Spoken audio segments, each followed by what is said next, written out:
हिंदू धर्म में एकादशी का व्रत महत्वपूर्ण स्थान रखता है।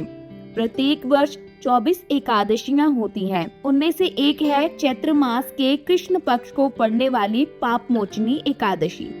तो चलिए अब जानते हैं इस व्रत की कथा। राजा मांद्राता के प्रश्न के जवाब में लोमश ऋषि ने राजा को एक कहानी सुनाई कि चैत्ररथ नामक सुंदर वन में च्यवन ऋषि के पुत्र मेधावी ऋषि तपस्या में लीन थे।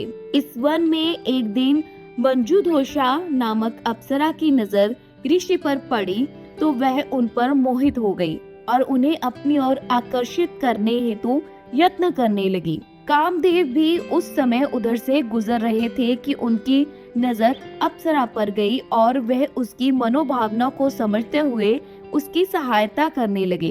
अप्सरा अपने यत्न में सफल हुई और ऋषि काम पीड़ित हो गए। काम के वश में होकर ऋषि शिव की तपस्या का व्रत भूल गए और अप्सरा के साथ रमन करने लगे। कई वर्षों के बाद जब उनकी चेतना जगी तो उन्हें एहसास हुआ कि वे शिव की तपस्या से विरत हो चुके हैं और उन्हें तब उस अप्सरा पर बहुत क्रोध आया और तपस्या भंग करने का दोषी जानकर ऋषि ने अप्सरा को श्राप दे दिया कि तुम पिशाचनी बन जाओ। श्राप से दुखी होकर वह ऋषि के पैरों पर गिर पड़ी और श्राप से मुक्ति के लिए अनुनय करने लगी। मेधावी ऋषि ने तब उस अप्सरा को विधि सहित चैत्र कृष्ण पक्ष का व्रत करने के लिए कहा। भोग में निमग्न रहने के कारण ऋषि का तेज भी लोप हो गया था, अतः ऋषि ने भी इस एकादशी का व्रत किया जिससे उनका पाप नष्ट हो गया। उधर अप्सरा भी इस व्रत के प्रभाव से पिशाच योनि से मुक्त हो गई और उसे सुंदर रूप प्राप्त हुआ।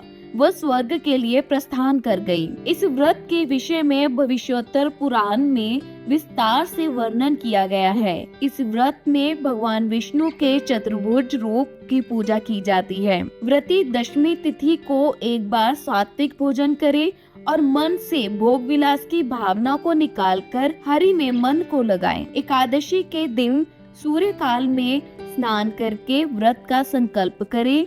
संकल्प के उपरांत षोडोपचार सहित श्री विष्णु की पूजा करें। पूजा के पश्चात भगवान के समक्ष बैठकर भगवत कथा का पाठ अथवा श्रवण करें। एकादशी तिथि को जागरण करने से कई गुना पुण्य मिलता है, अतः रात्रि में भी निराहार रहकर भजन कीर्तन करते हुए जागरण करें। द्वादशी के दिन प्रातः स्नान करके भगवान विष्णु की पूजा करें, फिर ब्राह्मणों को भोजन करवाकर दक्षिणा सहित विदा करें।